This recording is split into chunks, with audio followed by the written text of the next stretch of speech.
Good Saturday morning. Hello, everybody. How's everybody doing? Did you watch those two videos I did with the Last of the Mohicans and the Jaw Harp? Yeah, I got pissed off a little bit. You know, they froze my subscribers again. They froze my ticker, and that's that. So I won't be gaining any subscribers. You can still try to subscribe.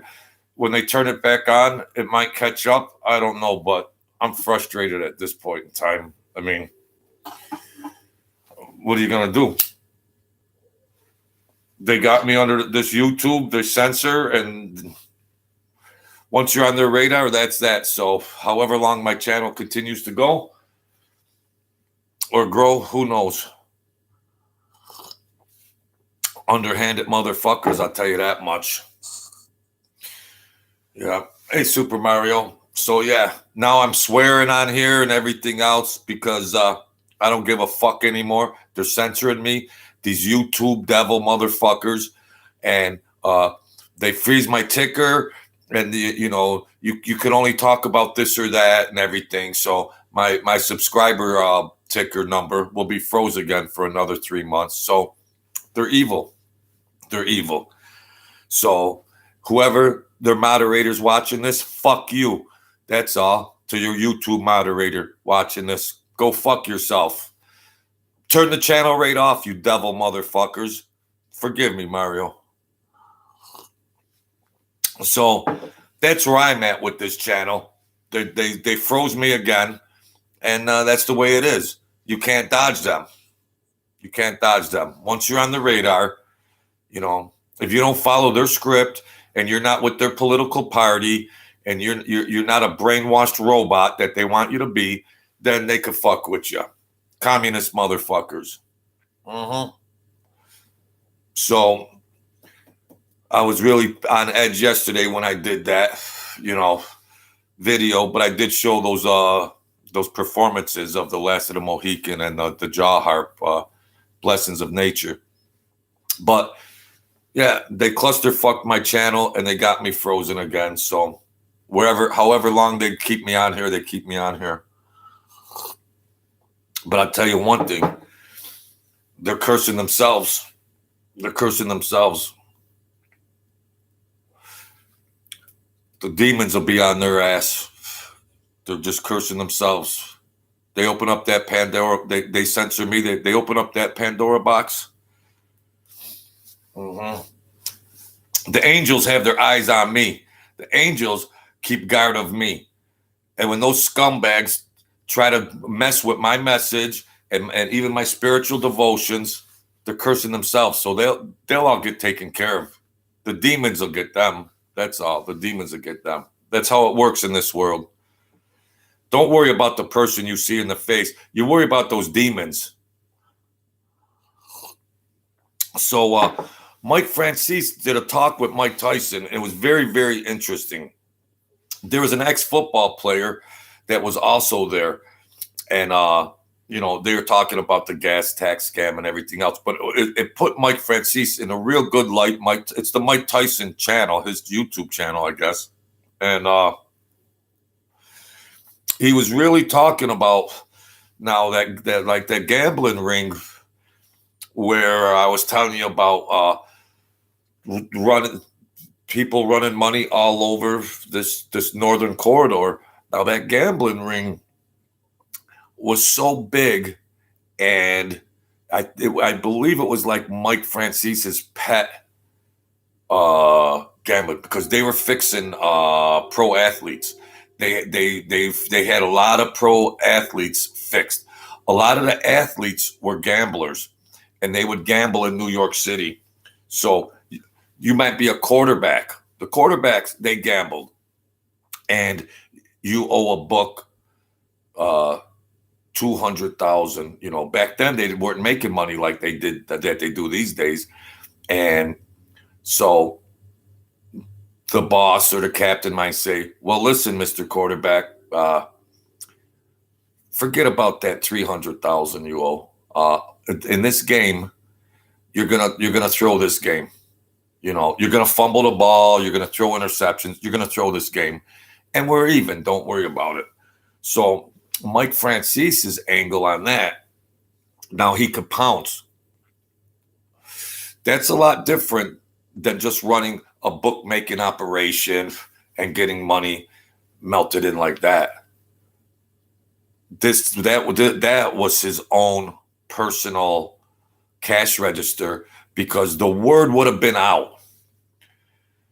A fixed athlete, you know, and then it would spread like wildfire, and then Vegas would see a bad line moving, and there'd be a big to do and investigate and everything else. So no, Mike Franzese was most likely privy to just this personal information, the one-on-one with the athlete.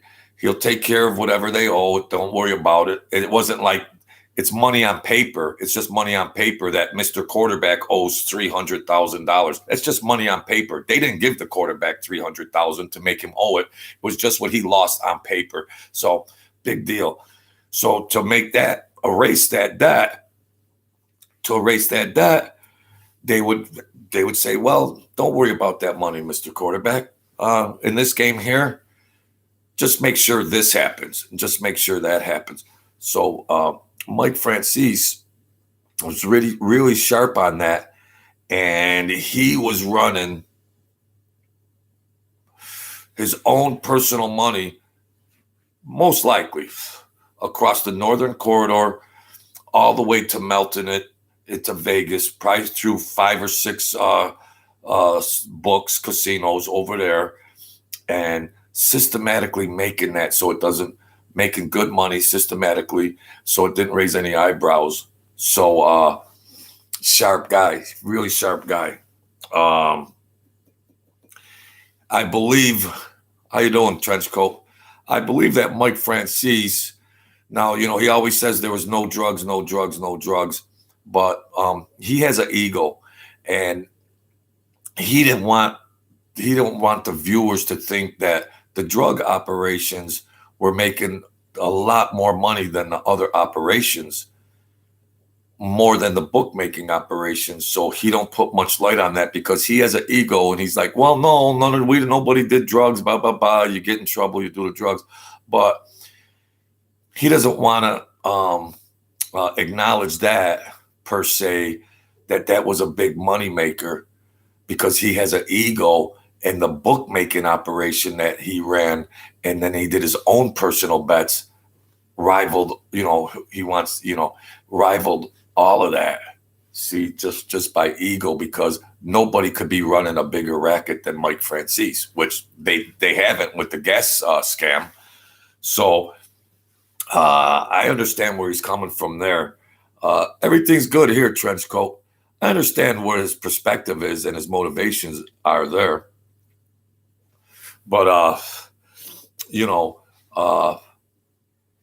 he was just too smart for everybody, and he was 3 steps ahead. But they had pro athletes working for them. A lot of those athletes back then, they made $200,000-$300,000 a year. They would blow that to these bookies in a couple months, and then they're broke for the rest of the year. A lot of the pro athletes were gambling, and they got in deep. They got in real, real deep, and they did what they had to do. And Mike Franzese pounced all over it, took great advantage of it, and got paid. But he had his own personal cash register that when he had this inside information, of course it wasn't shared within his own family, let alone the other 4 families. He just had a couple of key people in place, and he made his move. Because when you're betting it, that's why he was running that money around, because that's payment on demand. That doesn't get carried over. Like, well, why won't you just carry that over to next month or next week or anything like that, and just carry it over, then maybe settle up after 4 or 5 months and see what the numbers say? No, he wanted that payment on demand. That was for his personal cash register. I'm guessing. So, and he's friends with Mike Tyson, and Mike Tyson was around in the city, Brooklyn. He's seen them guys. That's a real good video. You got to watch that. The Mike Tyson channel, and he's got it's the gas scam, and then there's an ex-football player that's in there too. There's 3 of them. Great. You'll get a real better perspective about Mike Tyson, and of course Mike Franzese. You'll get he talks about he had race horses and everything else. Mike Franzese liked to gamble a little bit. Very, very interesting. It's one of the best videos I really like about Mike Franzese. When he's being interviewed, Mike Tyson's asking him questions, and it puts him on the spot a little bit. And it's a more truer reflection and perception of Mike Franzese. And he talked about a few other things. Yeah, he has an ego. He stays firm till there was no drug dealing in the mafia. It was taboo, and then he'll put a little footnote. Well, even though some did it. Of course, some did it. Because if he was a captain or a boss, it wasn't supposed to be on his watch. He didn't. So, in other words, he's more or less putting a disclaimer in that it was under his watch. If he was a captain or under boss or a boss, it's just like, well, no, that could never happen under my watch. Well, okay. And the upper level, when he made all that money, he wasn't a boss. He was maybe a captain, and the boss and the underboss, they're kind of jealous. Like, wow, here's this kid coming up with the gas scam and bringing in millions and millions of dollars. And what are the rest of you guys doing? Then they got to share that wealth within the whole family.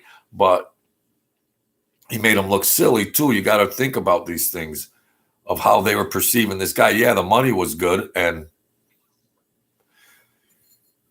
then he like I said before that video, like I said before, yeah, he had to pay off those other families and everything else. He wanted to keep it on a lower profile because people wanted in. And that's why the Russian guy, he wouldn't, he kept the Russian guy away from all the other families because they would just try to approach him and say, hey, we want in. We'll do a better deal, blah, blah, blah. But Mike Franzese knew all the intricacies of that, setting up business names and everything else, and the business aspect to set up those names and shelter all that money in there and melt all those millions of dollars in there. And yeah.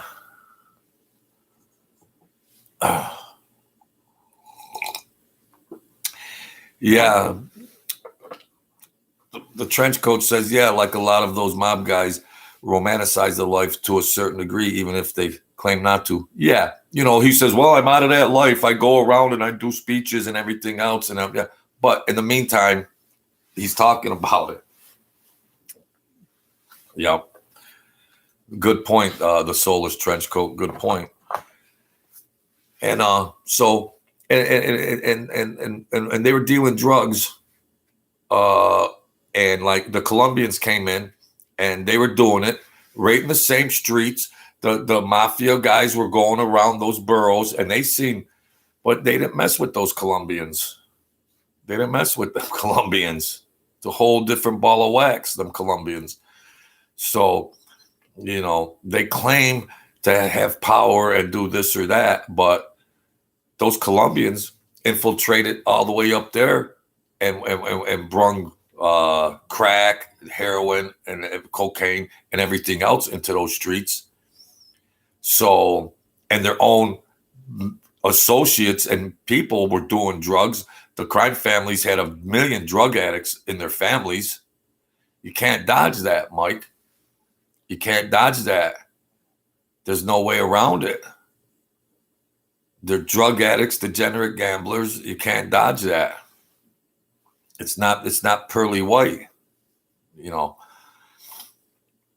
Mike Franzese could have just done it on the bookmaking aspect. Just a gambling operation. Because Mike, in his defense, he didn't need for those people. He didn't need them people to be doing drugs to make money for him or that family. He didn't need that.